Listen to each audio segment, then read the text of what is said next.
It is time for everyone to find his or her perfect seat.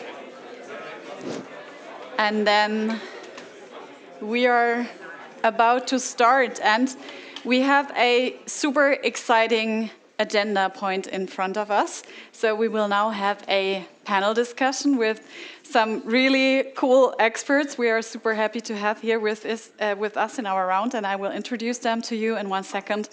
But before that, I just wanted to say, since we are here in this, in the beginning, in the morning, we heard that we are living in a technological revolution, and artificial intelligence is really rapidly evolving. And for us, it is super important as it becomes integrated into every or nearly every aspect of our lives to ask ourselves, how can we make sure that this technology remains reliable and trustworthy? How do we build systems that not only are powerful, but at the same time are safe, are secure, are private, but also ethically responsible? And to address these important questions, we have our panelists here, and we are also happy to have a live stream. So to all of you looking at the screens, we are super happy to have you in our round. And we're very much looking forward to our joint panel discussion. And for you all in the room, we have about 1 hour for the discussion, and then afterwards about 15 minutes for your question. So every question that evolves throughout the session, please feel free to save them in your head and then later on ask your questions. So to address these important questions that we were just talking about, we have a great panel that I would like to introduce to you. And we also have 2 microphones, and I would like to ask always 2 of you to share one, and so that we have a good tone also for our live stream viewers. So first of all, I would like to introduce you, and we have already met him in the morning, so you all know him. It's Professor Björn Ommer, head of the Computer Vision and Learning Group at LMU in Munich. And he is a leading figure in generative AI and computer vision. And it's so cool to have you here in this discussion because you bring a very deep technical perspective on how we can ensure that AI systems remain reliable, robust, and responsible in their applications. So welcome, and we're happy to have you.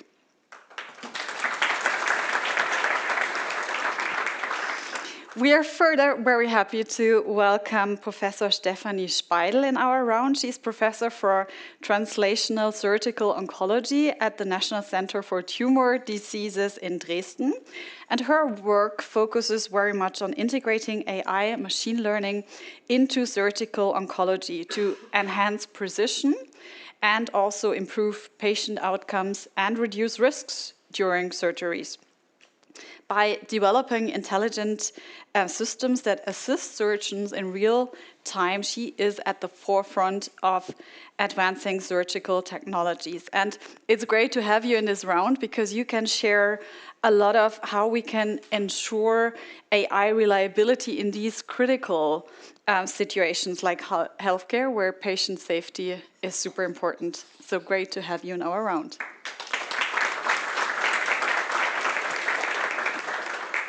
We are also super happy to bring the industry perspective into our round and welcome Dr. Ahmed Sayed. He's head of EMEA Emerging Technologies at Amazon Web Services, short AWS, located in Munich. And he leads AWS efforts in the EMEA region and works on AI, machine learning, quantum computing, and other emerging technologies.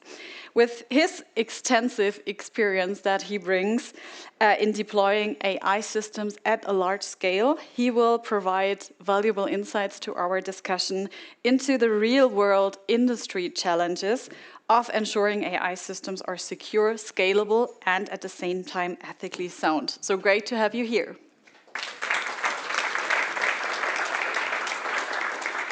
And our round is completed by Professor Aimee van Wynsberghe. She is Alexander von Humboldt Professor for Applied Ethics of Artificial Intelligence and Director of the Institutes for Science and Ethics at the University of Bonn. She is a globally recognized leader in AI ethics. and also a member, by the way, of the Zuse School Advisory Board and co-founder of the Foundation for Responsible Robotics, and also advises organizations like the European Commission on ethical responsibility. So you bring a very crucial perspective for us as we are talking about reliability today, about what are ethical responsibilities we should consider. So great to have you.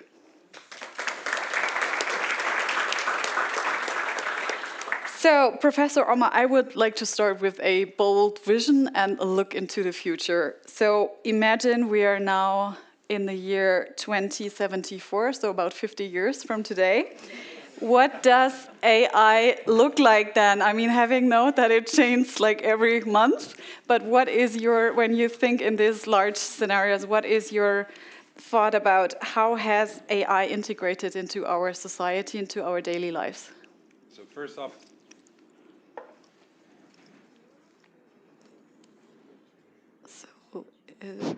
yeah. So first off, predictions are difficult, especially about the future. 50 years is quite a bit into the future, and over the years I learned that everything beyond 10 years is tricky, because like if you talk 20 years, it's like building technology about on top of technology, like 2 generations, 50 years, 5 generations or whatever else. Since we don't know what we're going to have there, it's a bit tricky. But what's safe to say is that I believe like many of the issues that we're seeing in AI probably don't take 50 years to be addressed. That's going to be a much shorter time frame. And I first off have high hopes that in a very near future, we're dealing with computers in a much more natural way than we're presently doing. I mean, those that still remember like how we needed to write checks or letters or whatever else so that computers could read that, luckily these days are over. If you think of our IBAN numbers and whatever else, human beings becoming machines to interact with machines, I hope that these days are over by then. Secondly, when technology then starts, after the present revolution in foundation models and so on, move into a direction where applications are then first, it starts to become more and more important that these algorithms are developed in a way that are transparent, that are trustworthy, and that take the society with them. So when it's not just basic technology, but eventually applications, these things will start to matter. And I find it very important here that and I hope that we will also move, especially here in Europe and Germany, in a direction where we're not just building powerful systems, but systems that people eventually like to use to a certain extent. And that they're not forced to use that as much as you're using your smartphone, not because somebody is forcing you to use this technology, but just because you see added value with that.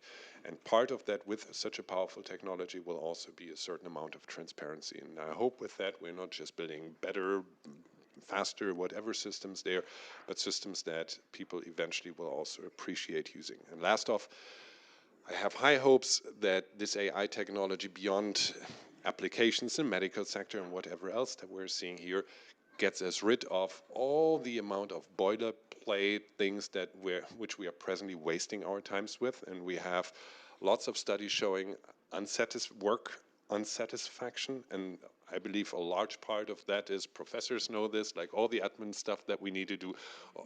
Medical doctors know this, like writing letters and so on. A lot of things which are off the way of things that you're actually paid for, the things where your actual expertise are, and I hope that computers can eventually support us in that. Super. So you were just mentioning the medical field, and since we have our expert Professor Speidel here, I think that's an interesting topic to start with. So, Professor Speidel, how do you see generative AI transforming healthcare at the moment, and how can it improve also decision making, but at the same time patient outcomes? So with the current hype regarding foundation models, I think they have a great potential regarding healthcare to improve patient outcome, for example.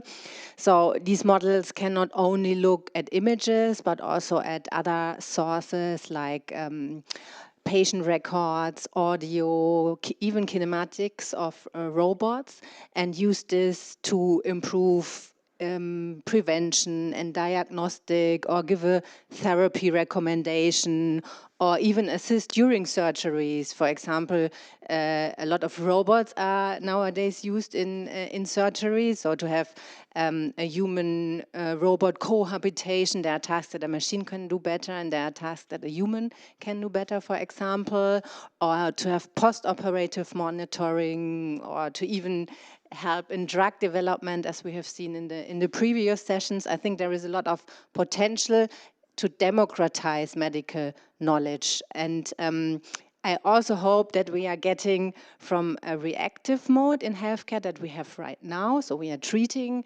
diseases, to a more preventive, predictive, and personalized mode. So taking into account not only data we gather when someone has a disease, but also data from healthy persons, like genetic data or environmental data or lifestyle data we have with smart watches and so on. I think there is a huge potential that we should also invest in prevention. And these models, I think, have a huge potential to help in that. Dr. Syed, you have this very extensive experience in applying AI and data science, be it in various sectors, including also healthcare and bioinformatics. How do you envision the future of human AI collaboration, specifically in the healthcare sector? So is AI a tool in the surgeon toolkit, or will it at one day be an autonomous decision maker? That's a very interesting question. I think, generally speaking, we discussed that even interestingly in a day-to-day event 2 weeks ago on medical imaging. I think the consensus was that radiologists would not be replaced by AI, but radiologists with AI would replace radiologists without AI. For many reasons, for example, that are very human reasons, not technical reasons. Something like liability. We still, as humans, want to have someone to bear responsibility for a decision, and that better be a human, and therefore we need the radiologist, so to speak, to be there in the decision-making process somewhere. I think another thing is very important is now you see as these radiology models are like diagnostic models, for example, in oncology, are getting more and more powerful. That the need for, or like the span in which a junior radiologist has, there is very little need now for the junior software developer or the junior radiologist and so on, because the skills are now encoded in many models. So, which brings another question, which is how to use AI. Actually, the role of universities to use AI in education. So generative models can help radiologists train by generating a lot of examples of cases, tricky cases, to train that radiologist. And therefore, when including approaches about uncertainty and so on, like we have seen in the keynote from Professor Ommer, then you can be confident while you are training on thousands of cases, that training the doctors on thousands of cases that would have not before that been possible, right? So I think that human AI collaboration, there is a lot of potential for doing that, but we need to start changing the way we approach these. Are not as like the future is something with both the human and the AI working together to train the human better and to use the AI safer and so on. And it's not for one to replace the other. Ms. Professor von Wynsberghe, how do you see that evolving relationship between generative AI and human decision-making, especially in healthcare? Can and also should AI fully replace human decision-making? Oh, no, hard stop. No. I say that not as an expert in the medical space, but also in terms of like the professionalization of medicine.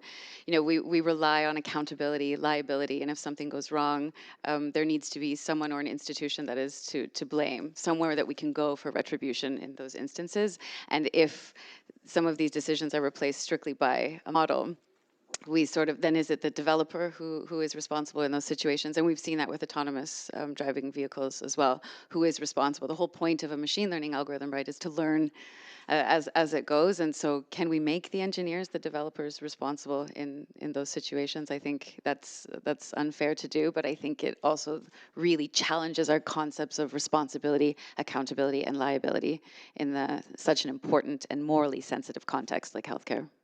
But what is your opinion on that? You just mentioned the example of autonomous driving. So I mean, it's a big question, and it's probably hard to answer that in some minutes. But it would be very interesting for us, from your perspective as an ethical expert. Like, what are your thoughts on this? So, when an AI system, for example, this autonomous car, makes a mistake or causes harm, how should, from your perspective, accountability be managed? Is it the developer, the companies deploying AI? Who is responsible? Such a difficult question. Why does the ethicist get these questions, huh? But I think, so if I can digress just for a minute before getting into that question, the research that I tried to do at my lab is to introduce this idea of a third wave of AI ethics. So, and this means a structural turn. Rather than focusing on specific application domains, specific methodologies or whatnot, to look at AI as this massive infrastructure and that it is a planetary global endeavor. And so I know that in Europe, I was part of the high-level expert group, and so I know that we were talking about AI made in Europe. And I think that this becomes a dangerous idea in the sense that it's impossible to see it that way, that when you recognize the physical infrastructure, the minerals that are necessary for this physical infrastructure are often coming from other continents. And we have to think about the living conditions, the mining conditions, the contamination of agriculture, of water and whatnot. Then we think about how the training or labeling of data is happening. And a new report called AI in Africa talks about refugees in refugee camps who are labeling data, or prisoners in prisons who are doing this labeling of data. So the injustices at each sort of stage in the development, and then also consider the electronic waste, right? At the end of the life cycle of this physical infrastructure, where is it going? Spoiler alert, it's not here in Germany. Yeah, it's going to other continents. And so it's like this vicious cycle where we are taking from, we are using it and benefiting from it, and then we're spitting it back, throwing it back out. And so that's the kind of scale that I'm thinking of. And then going back to the autonomous vehicle, I would say what is, and so this might not be a popular opinion, but I'm an ethicist, so that happens a lot. But I would say, why do we need this technology?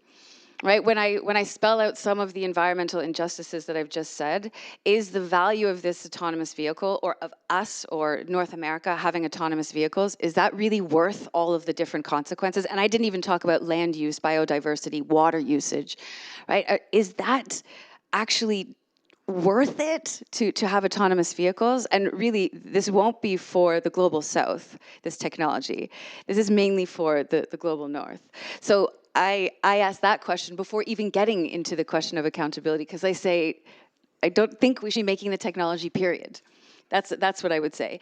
Then if you want to know who is liable, I think that this is the part of the Teslas, of the companies who are pushing forward with this. If you want to take the risk, if you want to put this product on the market, then you need to go through the testing, and you need to be able to bear the burden of the consequences of taking that risk. Super long answer. Philosophers have a tendency to do that. But I also wanted to paint that picture, though. It's really awesome to hear that. Professor Ommer, having heard that, what would you reply to the question, is it really worth it to go for that technological development? Yeah, so first off, I guess there's an agreement consensus here. Like, your answer in short is like, liability is there where the profit is made. And of course, I would agree to that. If there's a company that's selling a product and that's faulty so far, we sue that company, and that's going to be the same thing in the future as well. We hope that they cannot just push the liability off to some second source, which will be hard to identify who clicked which button there, and then sue that person. Then, to the extent like, is this worth it? Like, if we're picking and choosing particular applications of AI, we can definitely wonder whether this or that one will be worth it. So far, we're talking still about foundation models, which have millions of potential applications. And I would actually say that amongst these, apart from a few ones that you would single out and say like, hey, are these worth it? There are ones which are worth it, and which are also worth for other parts of the world, and in particular also Global South. So had a collaboration with companies, name doesn't matter there, but they're working on ophthalmology. And there were actually two companies, one which was small and which is world market leader in that field of building these devices, but these are very high priced for first world, for Germany, Europe, and so on. And then there's another company, they're building a little bit cheaper devices, but it turns out you have a lot of eye issues, especially where you have blood sugar issues. India, subcontinent there's a lot of issues there, and they're having a hard time finding doctors. If you can diagnose this very early on, you can prevent blindness happening. And these two companies nicely work together because one had their field here in our first world and the other typically there in Africa and other places as well. They can benefit from that. I mean, there's other discussions like to what extent should be medical doctors involved and so on. I just want to raise this question, like there are places where it's simply like you're gonna get a certain amount of treatment, or in that case advice, or you're not gonna get anything, period. In that case you get blind. And these situations, I would say, like, I see benefit of this technology there. Are we allowed to go back and forth? Yeah. So I hear what you're saying, but I would push back and ask whether or not is technology or is AI really the solution, especially in the example of having an app to track your blood sugar levels. I can understand that, but That was diagnosis of. Oh, diagnosis. Okay. So yes, but we see a similar trend happening with robotics in the healthcare space, not necessarily surgical robots, but also those to aid the nurse in his or her role. And we say, well, we have a shortage of nursing staffage, so let's create these robots to fill that gap. When the real problem is that nurses aren't paid enough, aren't valued for their profession. And so the answer isn't necessarily to spend millions of euros on a technology, but rather it's also to invest in taking care of the people who are taking care of us. And so in India, I don't know the statistics, but, and maybe you're right, maybe you got me, and that's the example for an app. But I would say in most cases, usually it is, okay, how do we use the resources that we have to train the individuals so that we have this longevity of care in that space? So we're definitely same page. So first off, this is not an app, this is like a medical device to just check whether there's digression of your eyes, whatever. And we're talking about rural places where, other than that, there's no doctor nearby, and that's I'm the from only Canada. way to actually I get get it. there. I picked this example and singled this out from others. Like if you go, for instance, to the educational sector and so on, I'm totally with you there, right? We don't want to put children in front of a box and have that educate there, because there's lots of other parts there.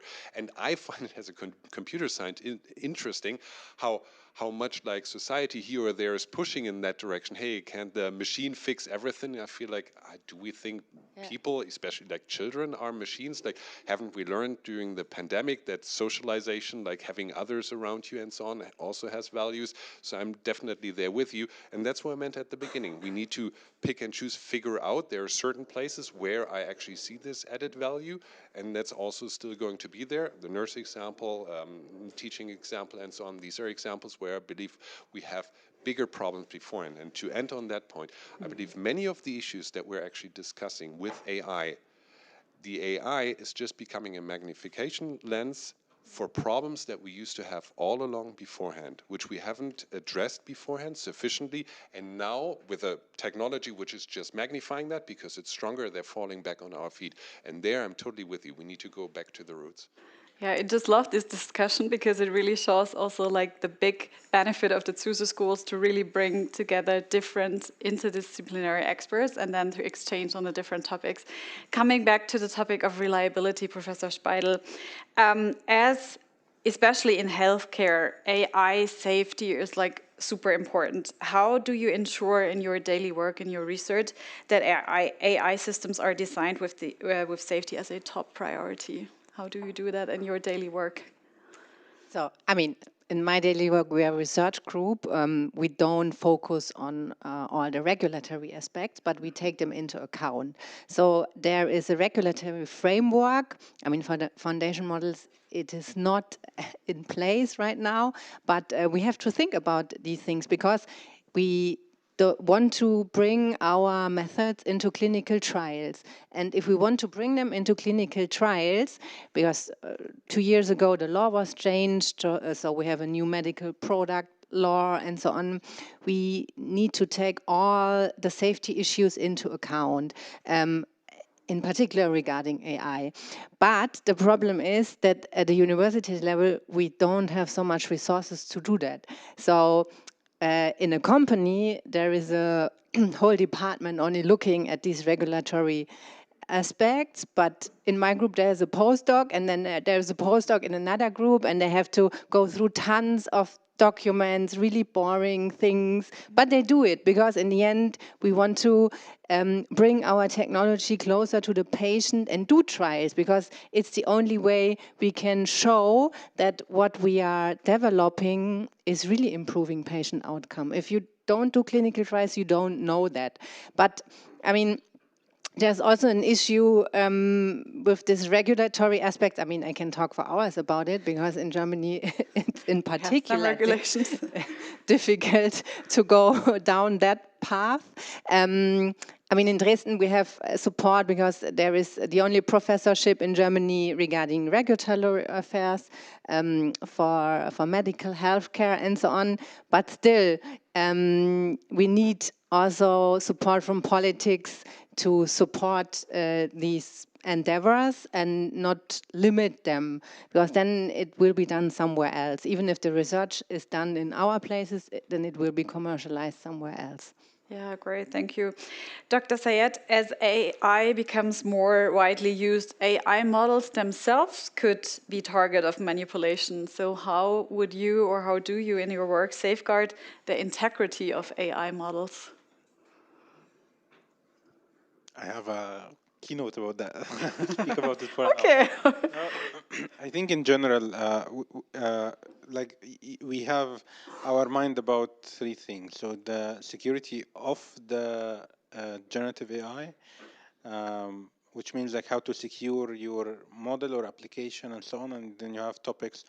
I think there is a framework called OWASP, which is basically the OWASP 10, which is 10 most common threats that happen in Gen AI, like toxicity of the model, how basically how to secure from what we call model injection.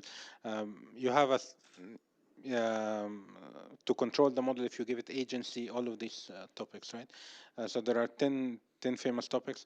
There is the security from risks of the Gen AI, so not to secure your model, but rather prevent, like, secure yourself from Gen AI threats. For example, think about so generative AI help coders write code, but it would also help people to write malicious code and help detect security threats and security vulnerabilities in your infrastructure and so on. So how to protect yourself from the Gen AI itself, and then how to make sure that the generative AI is used responsibly as well. So I think there are like a framework that now is getting more and more adopted in enterprise. The realization is that Gen AI would touch on different things. As we're saying, there are millions of applications for this, so you would find it in your intranet when you do search in an enterprise, but you would also find it on your customer support, and you would find it when you open your email, and you would find it when you write a document. So it would touch on different things. So you need to also defend against it at different layers. So there is kind of like an onion security approach to defending against threats in your infrastructure. We have seen examples where some foreign countries for example, formed a supply chain attack on computer chips. So they would inject their own chips into infrastructure to be able to get access to sensitive information. So how to protect yourself against things from like down to the hardware to the application layer, and I think one last thing I think is most important, also how people need to think differently about security as well, because you can put all the guardrails that you want, and then someone can copy the content and then open a website and paste it there to get an answer from a non-guardrailed model, and then all what you did is not useful. So I think you need to also train your people and train the employees on how to use AI in a secure way, and what really happens when, and we have seen examples where like you might not think that there is someone on the other side looking at your data, which is true. There is no a single person sitting there, but because all of this data is being collected and then used later in training the next generation of the model, this data gets leaked then from someone who would interrogate that model to discover sensitive information. So there is information and data leak that happens if you are not careful on where you paste your confidential information. Thank you for sharing that. Professor Speidel, we often talk about how important it is to eliminate biases also within training data. I can imagine that in your field, this is also quite tricky. So what is your approach on how to eliminate bias in training data? Well, so, I mean, first of all, you need to have a representative data set for the task you are looking into. I mean, in surgery, we use predominantly videos from laparoscopy, for example. So if it's a man or a woman, it looks the same, more or less. But I mean, there are other examples in healthcare, for example, like AI-based pulse oximeters that don't work on darker skin, for example, or melanoma detection. And there were a lot of examples recently. And I think the problem is for example, we record data in Dresden and at other university hospitals in Germany, but we would need data also from the global south, for example, not only from like these high technology places where they treat very specific cancer types. I mean, it's a first step, and as I said, we are not looking only into one center, but into multiple centers. We also need data that is normally not recorded at all. So there are only 3 university hospitals in Germany that started to record intraoperative data, but because it's not common, and there is also right now not an incentive for a university hospital to record that kind of data. But I think we are in a good starting position. But as I said, you need to gather data from also other places, and they need to have the technology and the resources to record that. But then I think also generative AI has possibilities to reduce biases. If you can generate data, for example, also regarding rare diseases or adverse events, we are always trying to detect adverse events.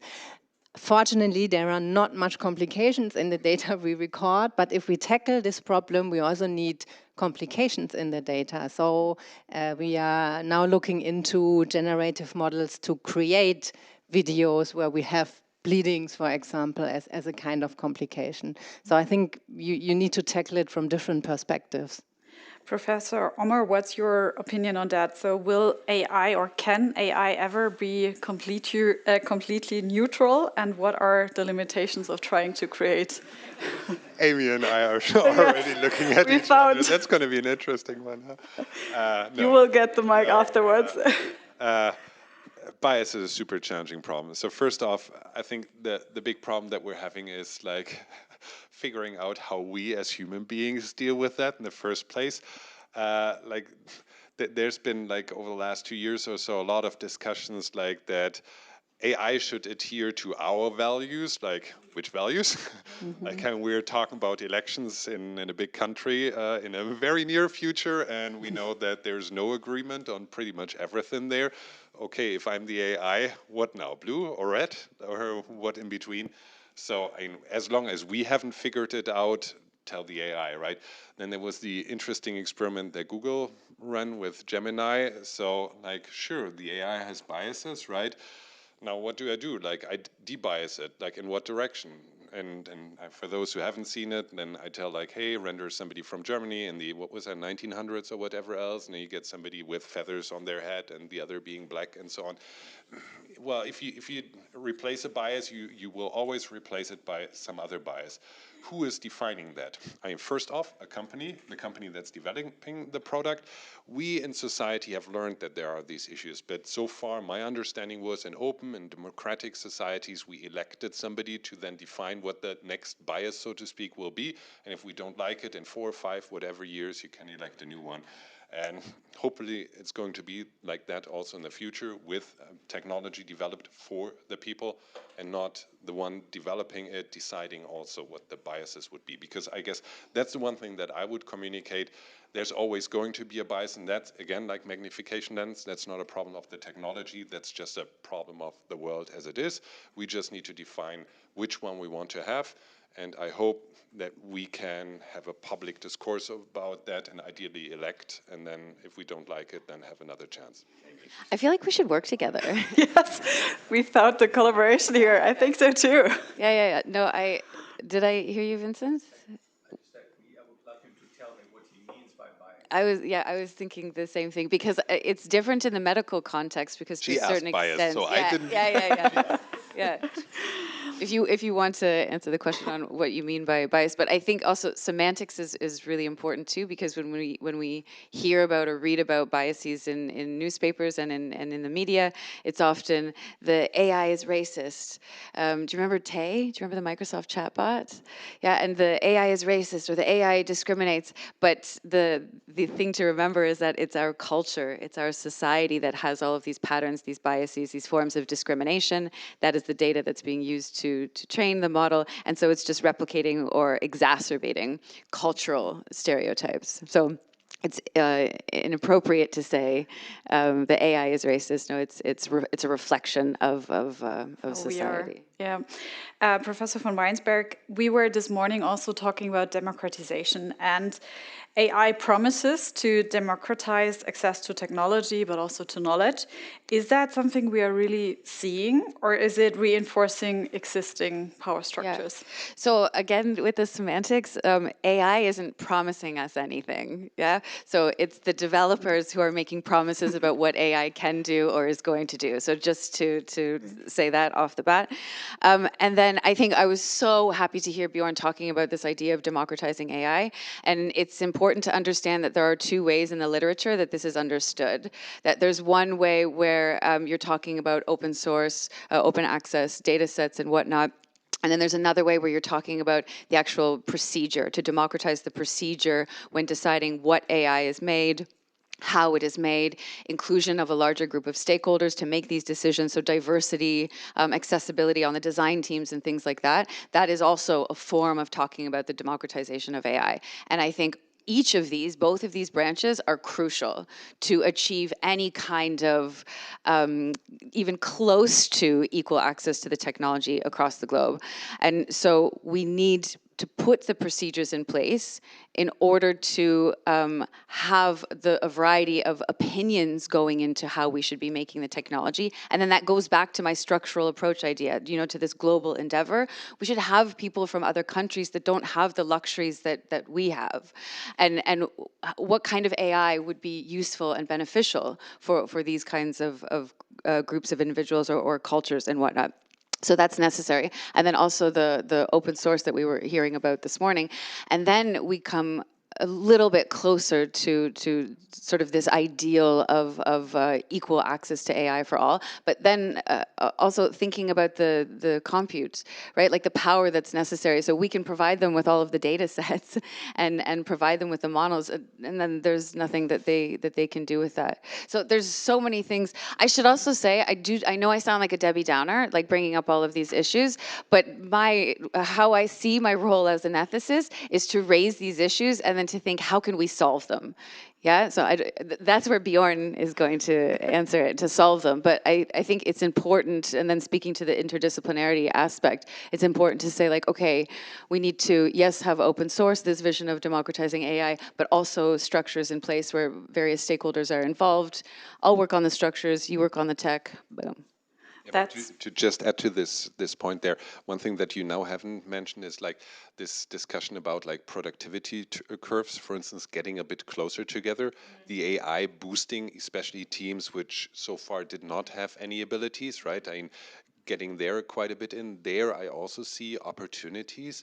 Then secondly, like the language barriers so far, like with the gain of LLMs and so on, these machines so far, like everything being English or whatever else it is, right? Understanding others at least a bit better. And we had issues that you discussed in the medical sector of like different skin color and so on. Granted, that's still there, but I think there are a few barriers that this new technology can now help other parts of the world also jump over? Yeah, so I love that idea, and I would say yes and no. It's not like a yes for sure, and it's not a no absolutely. In terms of productivity, I would still say that this is something that is most common in the global north. In the global south, there is a lack of AI talent, if you will. Not a fan of the phrase, but you know, of having people who are able to go to university, who are able to develop these skills, who have access to the technology so that they can be trained. There's still a lack there. So even talking about making the teams more productive, you don't have as many teams to be able to enhance to make more productive. I'm not saying that won't happen, and there's lots of initiatives now in the global south, on the continent of Africa in particular, to try and enhance this, and so I hope, yes, but I would still say that the positives that we see coming from AI, that the tech developers have promised us, are mostly happening in the global north, are mostly happening in Europe, in North America, in China, if we can call those benefits. Yeah, if we're just talking about like somehow also power concentration, and we also discussed that in the morning, that there are some companies with a lot of power, and we are super happy to have you here from Amazon. So the question to you, Dr. Syed, how do you ensure that companies like Amazon are not unintentionally consolidating power through AI?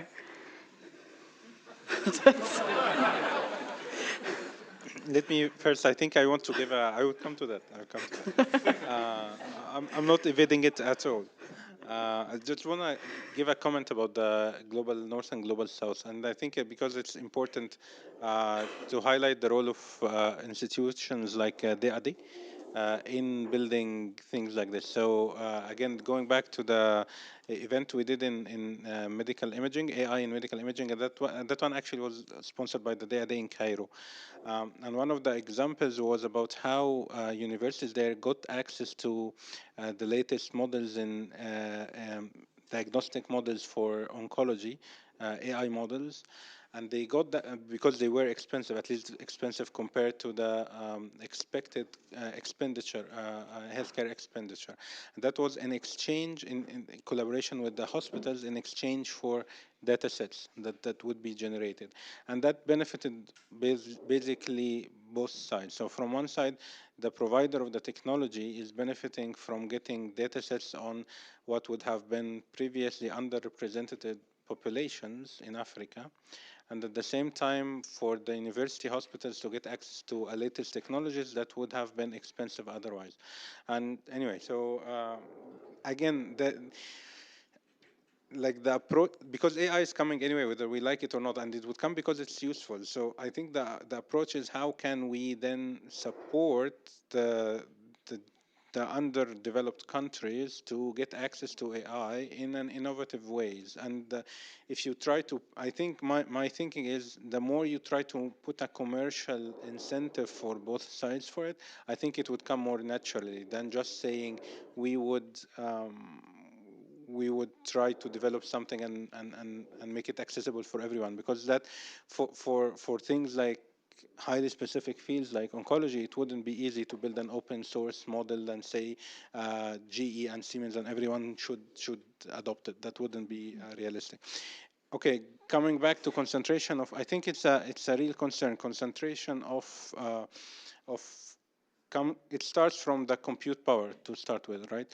So the latest models, generative AI models, require a lot of compute power, and having access to that compute power is not cheap, and therefore that naturally leads to concentration of the capabilities in hands of the few.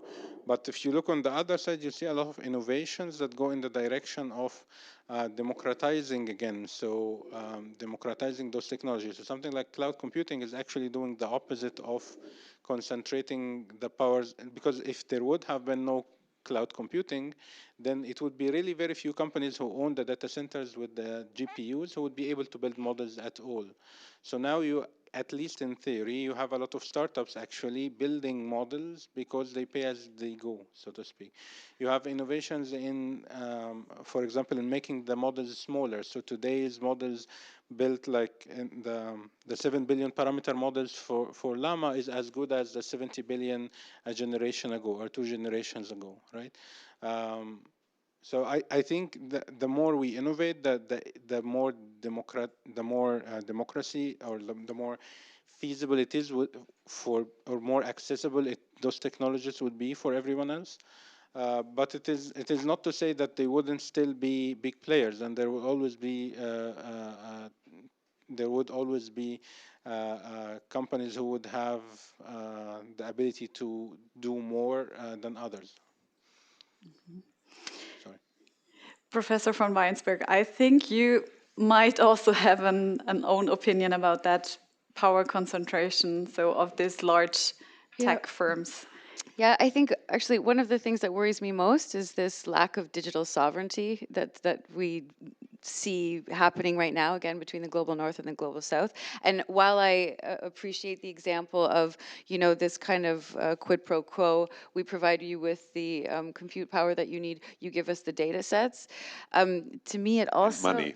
And yeah, yeah. And to me, it also doesn't, I don't know, it doesn't string fair in the sense that the only reason why the big tech companies are able to be so profitable is, again, because of this physical infrastructure, and they required the, you know, cheap slave labor of individuals in the global south in order to make this happen, and then, you know, spitting back the electronic waste. So they've already debilitated them, have made so much money off of them. The missing piece for the big tech companies is now they need more data. They need the data from these groups of people. And so then they come in and say, you know what, we became so rich from you, but we're going to do you a favor, and we're going to, you know, give you access to a cloud infrastructure, but you give us the data, you know, the last missing piece. So for me, it just strikes, I don't know, I feel like we are so privileged, and we live such a life of luxury at a certain point. I feel like it would be incumbent upon us as virtuous individuals to say we owe something to the global south to try and level the playing field. I guess you could say. But the question was about, am I worried about the lack of... Yes, yes. How you feel about that we have this. Yeah. No, I am really worried about it. And also, you had mentioned, I think it was the DAAD who had funded this project, or one of the examples that you gave. And I'm also super grateful for the DAAD because we have in my province the Argelander scholarships, and so we have researchers from the University of Ghana who come and stay with us, and we go to Ghana as well. And so we get exposed to to a different kind of day-to-day life is. And so when we sit around a table having a conversation like this in my team with political scientists, people from agriculture, and then we have our students from Ghana, and they say, this is a luxury that you get to talk about these kinds of things. I'm going to spend tomorrow making sure I have food on the table for my kids. So, and I only give that example to say that, yes, I'm so worried about how little we understand about the entire life cycle of AI, about this development chain. And without that knowledge, without that awareness, it's impossible to do something about it. And I think for us to democratize AI, to have trustworthy AI, to have reliable AI, we have to know it and do something about it. Professor Speidel, as a researcher, and we have a lot of researchers and young research in this room, what would you recommend them? So since we were just talking about responsibilities also of the developers, so what are your thoughts? Do you think the researchers, and especially like computer scientists, should work more closely together with different disciplines like social scientists, ethicists, but also policymakers? Or how would you recommend to like balance on the one hand the need for innovation, but on the other hand like regulations, but also ethical considerations? I think we must take an interdisciplinary approach. Otherwise, I think it's not possible if we stay in our discipline. And I think it's not only to bring together the different stakeholders, and in my field, the patient is also a stakeholder. So in the end, the data we use is owned by the patient and not by the devices from the companies or the hospital and so on.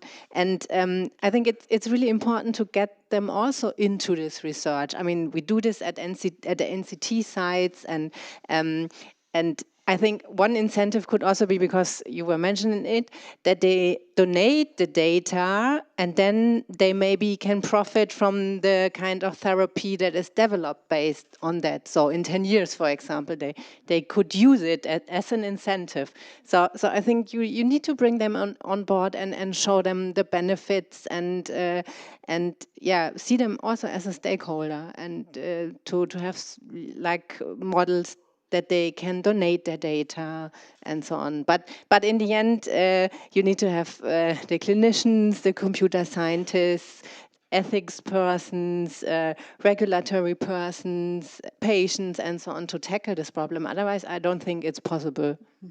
Professor Ommer, I would be curious about your opinion, how you tackle those responsibilities and questions in your own research, and thinking about your stable diffusion and like the ability to create this high quality AI generated content, but which at the same time, and that is something we observe out there in the internet, being used for spreading misinformation or creating realistic deepfakes. So what do you think, what responsibilities do developers have, and how do you define that for yourself? So what do you take care of during your own development processes? Okay, so when we were developing Stable Diffusion, there were a few things that went through my mind in the process of eventually releasing that. And the first was like, AI is not just something that we here can decide we're not going to have, and then this is not going to happen, but this is globally developed and this will happen. And this is just a question of just a few months or so, and this will come around. Now, with this being there, the question was, what is the mitigation strategy for such a powerful technology to come around? And maybe that's a professor here speaking, but I felt like the way that I thought like mitigation works best is to at least prepare people for what's going to come. Now, back in the day when we released Stable Diffusion, it wasn't the level of quality where these images, you were all taking them as face value. You could still recognize what this was. But it was clear for me that in a very near future, this will be tricky to come. So for me, that was the window of opportunity where I felt like we need now to release this technology, make this open source and very transparent how that actually works, because now we can and we have to do it. At that point, what we are creating there can still be distinguished, but give it a few months or years in that case, and that will be tricky. And my understanding was if we don't do that there, but we wait for a company to then do this all closed, which then happens afterwards, and then the output would not be distinguishable and nobody would be prepared, then we're in a big mess. I know that there's a lot of hope for then another AI being kind of the mitigation, so one checking on the other. But I think that this is, I hope, and there should be a lot of research going in that direction, but if you think about that, if you have a postage stamp-sized image from a crisis or war area, which is super noisy and shaken and so on. You want then to tell if this is real or not, you cannot do that. You cannot distinguish or figure out the factual reality of things, the world behind an image just out of the image. We're coming out of a day and age where we thought like, okay, text, sure, everybody can write everything, right? But the image or the video, of course. No, I mean, faked images are as old as photography exists. It's just that we think we can actually trust that. And I hope you didn't beforehand. And I mean, there's been things like Photoshop and so on, and you cannot do now. And so that was going through my mind, and that's why I hope that's the least mitigation strategy that I can offer. Sorry, I mean that's not going to fix all the problems, but at least prepare people ahead of that. I had so many journalists coming around like, okay, now we cannot trust images or what's out there. Like, have you been on the internet? I mean, Yeah, it's well a question, but Professor von Wynsberghe, I would also like to ask you, so from an ethical standpoint, what do you think, what responsibilities do AI developers and researchers developing models have to beyond like the just technical output of their work? Yeah, that's a really tough question because so when I started my studies, I actually come from natural sciences. I studied cell biology and I worked at a robotics institute, and I was part of the engineering team where we were training surgeons how to use surgical robots. It was very exciting.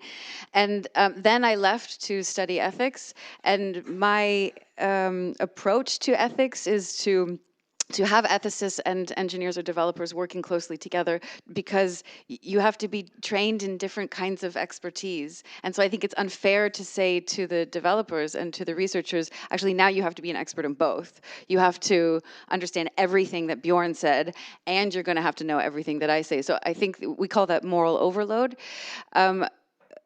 So I only say that to say it's about, you know, how do we incorporate ethics into the conversations and into the design space? And I think that there's a role for the ethicist. I call it the ethicist as a designer, that they become a part of the design team. And so then I would say it's up to researchers to be critical of their work, but then I think this is where the projects and the schools, the amazing Zuse Schools that we're talking about, need to have ethicists who are a part of the team. So that, and I don't mean like an ethics review board, but I mean an ethicist where any of the researchers can come and say, you know, I'm scraping my data from here, or the fabulous conversation that Julia, the PhD student, was having with somebody else asking her question, why did you use this model, AlphaFold versus Alpha, and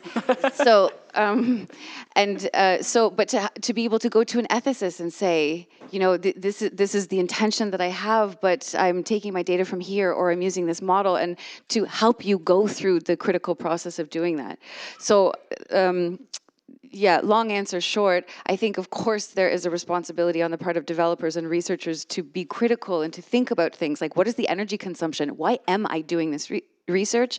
But I think there's a responsibility on the part of the administration, on the part of the directors of the institutes, to provide ethics as a resource to these researchers to help them so that they're not lost in the dark and also not forced to do it all on their own. I have to add something there.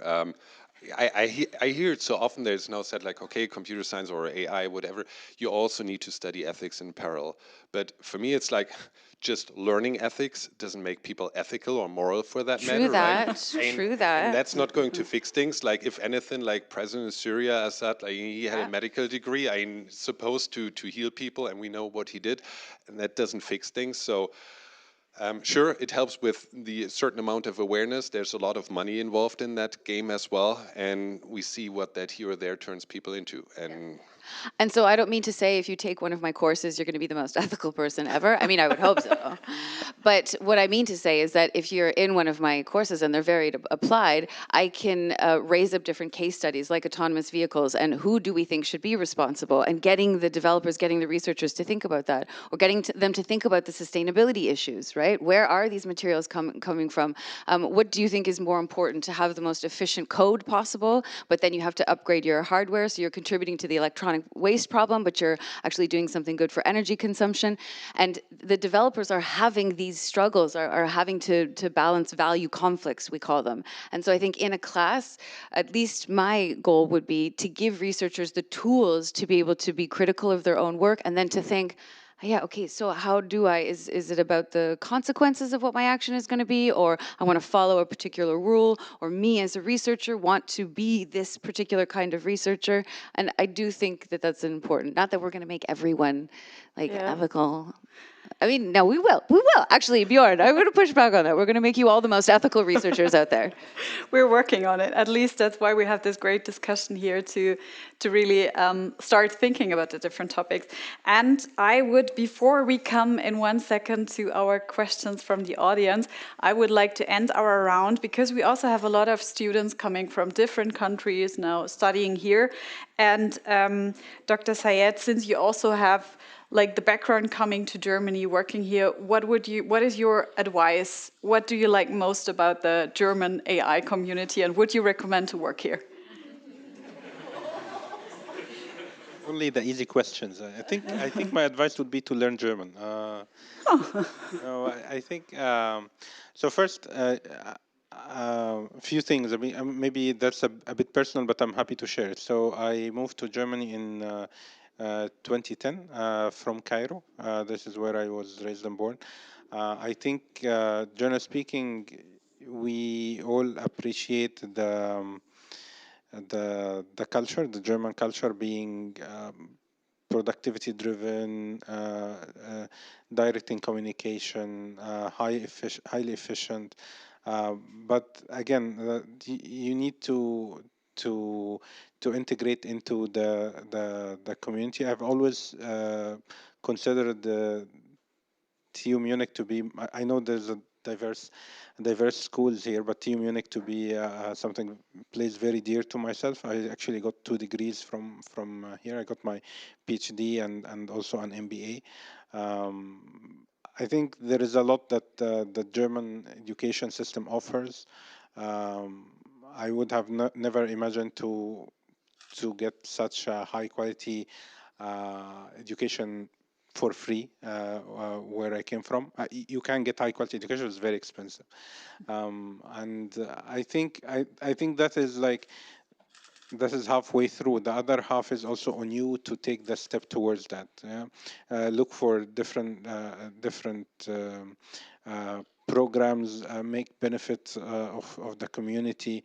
I think something very valuable I can share. For example, we did have a startup as part of as a spin-off from the research center where I was working in the Helmholtz Center. It was very easy to find funding. Back then, 2010, when we were building machine learning startup, that was not, it was not, even 2014, 15 it was easy, but 2010 it was not a hype back then.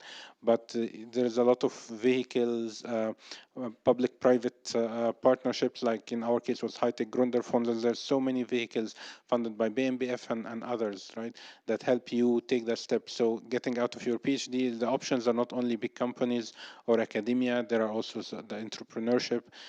There's a lot of even local, you know, local industries in like the Mittelstand, like where you can implement those AI technologies and get a lot of potential, because those companies typically don't have the same, you know, they are very strong in what they do worldwide, but they're very niche also. And there, if you implement AI, you get a lot of you know, what do you call this? Like you get a exponentially higher outcome out of a minimal effort you invest.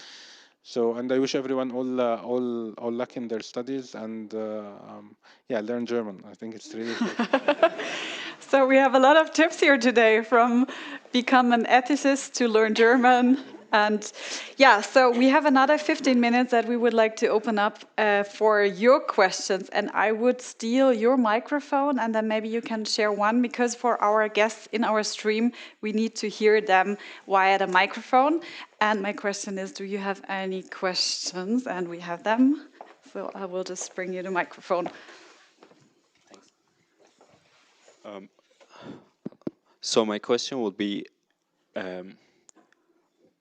I noticed that you didn't talk too much about regulations and restrictions, but more like ethicists and people the researchers who should be kind of responsible for their own work. And I'm asking, why is it like that? Why can't we just find a way to regulate the data privacy, and why do we have to trust these researchers to be like ethicists?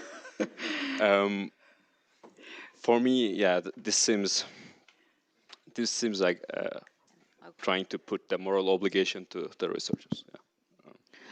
Totally not. So apologies if I was trying, if it came across as me saying you're all responsible for the future of AI, shaping AI futures, right? No. Regulation is a huge part of that, and actually ethics is usually the foundation for creating regulation. So as I had mentioned before, I was a member of the high-level expert group. This was an independent body advising the European Commission. We created the guidelines for trustworthy AI, which was the foundation for the AI Act, and I am absolutely in support of that, and I'm so proud to be living in Europe where we have the world's first AI regulation, and other countries are starting to see this. GDPR was also a really good example of the Brussels effect, we call it, when Brussels makes a decision and then other countries start to follow suit. So no, I think regulation is an important piece of the puzzle. And in addition to that, ethics being the foundation for, but even with regulation, you should still be stimulating your mind, because there's not so much about environmental consequences in the regulation. So there's also room for inspiring the budding ethicists in the room then to think beyond just what regulation can provide you. But yes, important piece of the puzzle. Okay, thank you. I would like to also ask one more question. If computation right now is not democratic, which is, I think, not. Also, for example, cloud computing, I think, is kind of in the hands of monopolies. How is AI going to be democratic if that's the case? Well, that's the point of you working on that, right? Making sure that it will in the future hopefully consume less power, and that it's not all driven, or less compute, that it's not all driven just like by making models bigger, but that there's less of a brute force approach in that particular case, right? Other than that, saying that the compute that big companies through the cloud or through whatever means offer, they want money for that, and with that you have it there. But I don't believe that we're living in a place where we're saying, okay, now take the money all away and distribute that evenly. I mean, if that's not the case, then we can only attack it from the other front. I have a question, or actually two questions, if it's okay, regarding the accountability. So if you have a scenario of autonomous driving, an accident happens, I would feel very bad if the guilt is put to the individual developer. So to speak, he trained the model, he's guilty. He or she. Or she, yes, of course. So the question is, to me, how could a process look like to decide on guilt? And in my opinion, you would need some objective criteria for that. And then you always arrive at the question, how could standards look like?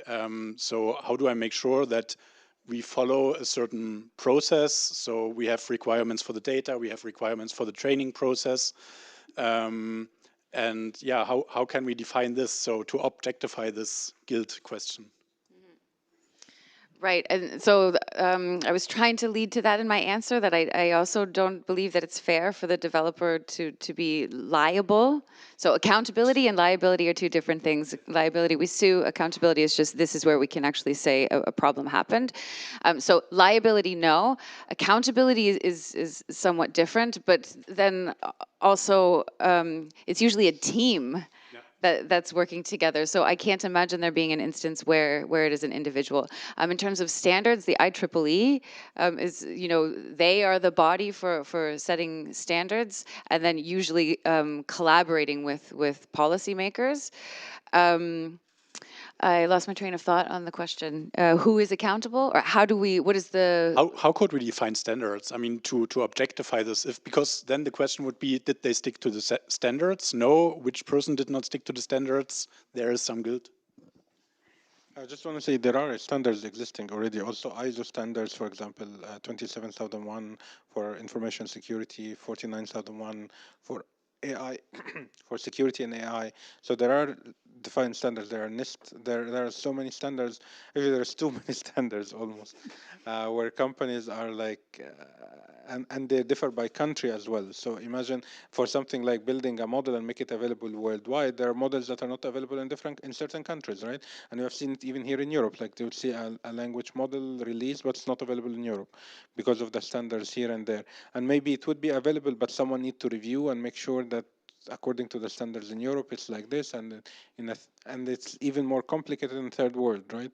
Third world countries, because who is going to? Why would a company invest resources to review the standards in those countries to make sure that whatever they're developing have been according to the ethical process? And it's by the way, it's not only how the model behaves, but also how were the data collected. Like, are you sure? Can you make sure that this data was collected in a certain way? Was it ethical? That data collection, that labeling, for example, was ethical? Things like this, and it's complicated. And sometimes you really don't know the answer. So, for example, we're building a model for a government, a large language model for a government, and there is for example, you want to use Common Web. It's like 600 whatever terabytes of data, which is a collection of the whole internet, so to speak, in a data set. It's not a problem of compute, but can you? We definitely know that 40% of that is rubbish. Okay, we know that we can build models to exclude rubbish, but we also, there is so much toxicity in there. There's so much misinformation in there, and you, as someone who's helping build a model, you don't want to be liable nor accountable for you want to help different countries and democratize LLMs so they are not in the hand of the few, but you also don't want to bear the legal consequences for this. So it's really not an easy problem to track. Not easy, but that's why we are here to discuss it. So we have a question over there. I wanted to touch on a completely different topic. That's a conversation about AI in the public media. So on the one hand, we have like inflated expectations. We already had the phrase AI promises, and then you immediately reflected on that. So we have inflated expectations on the one hand, and then when it comes to regulation, AI Act, Digital Markets Act, we have pundits, especially in North America, who are claiming Europe is shoveling its grave with these regulations. So how do we get to a more sensible public conversation? I'm really curious what your thoughts are on that.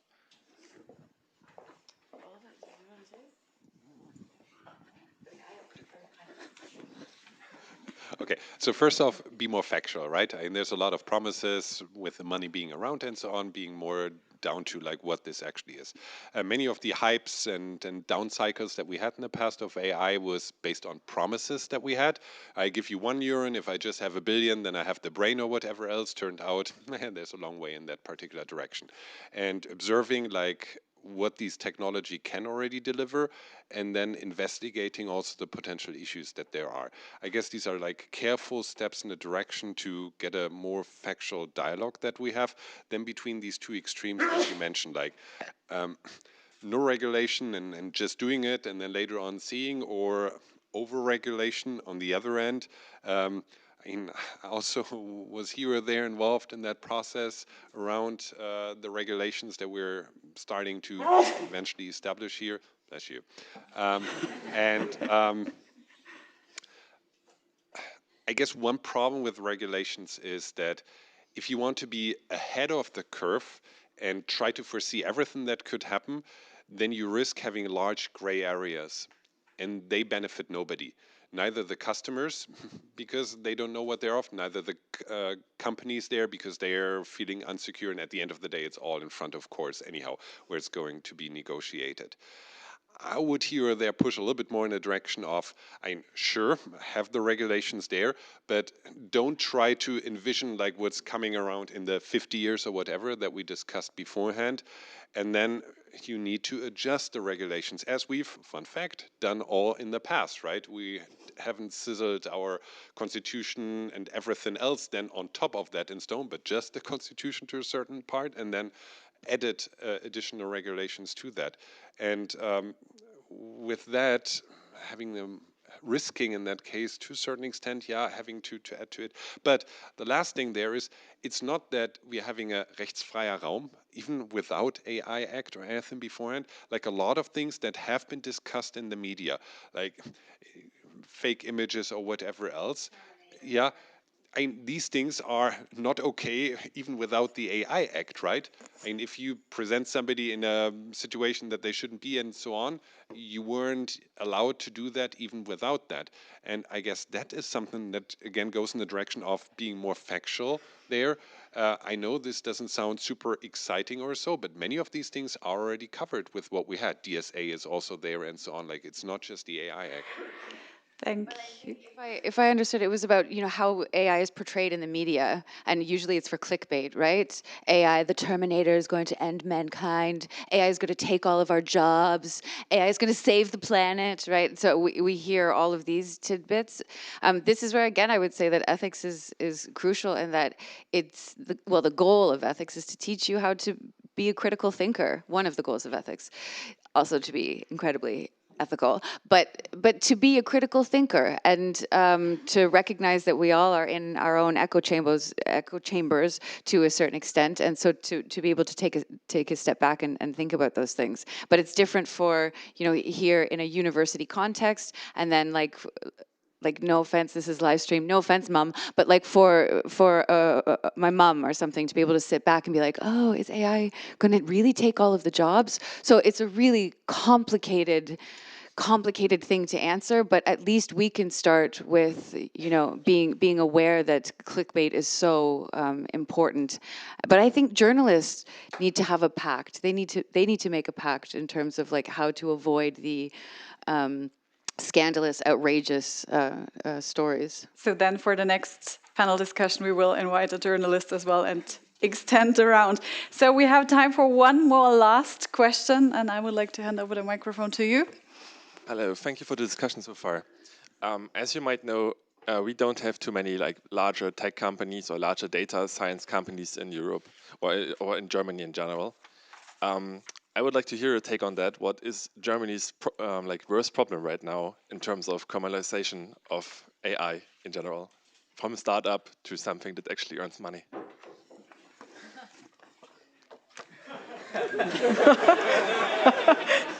The microphone is handed over. Was that hot potato here or what? The worst problem that we're having. Oh my.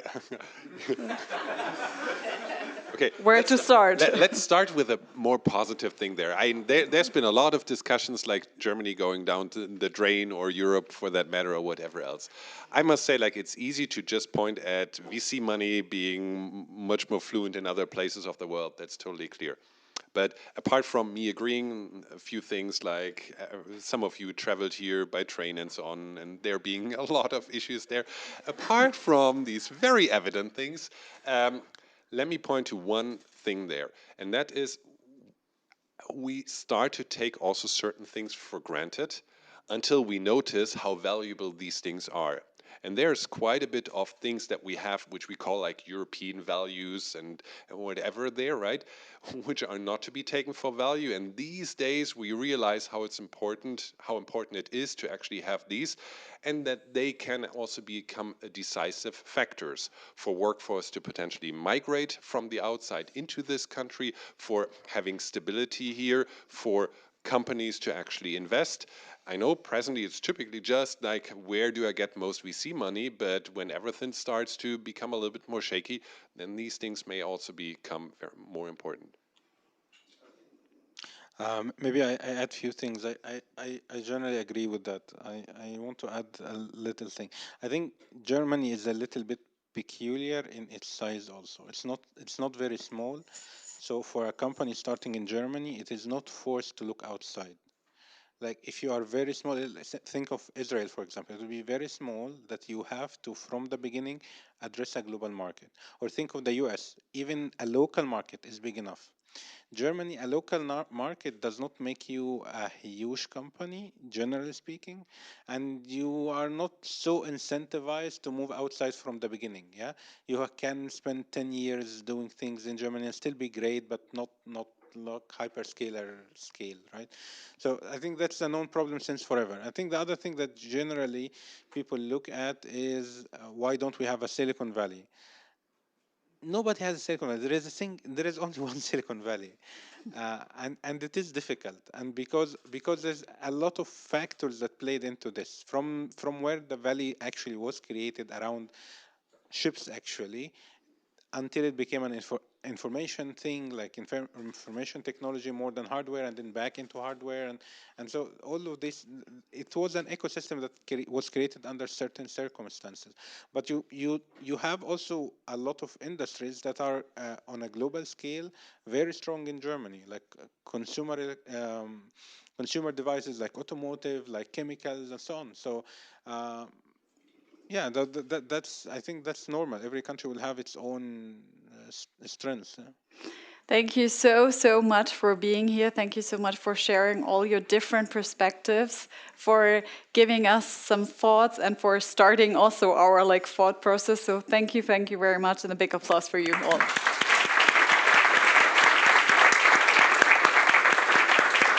Yes, I'm very happy that we did it, because I think a lot of new collaboration potential has arisen. So we are curious to see how that goes in the future. Thank you all very much.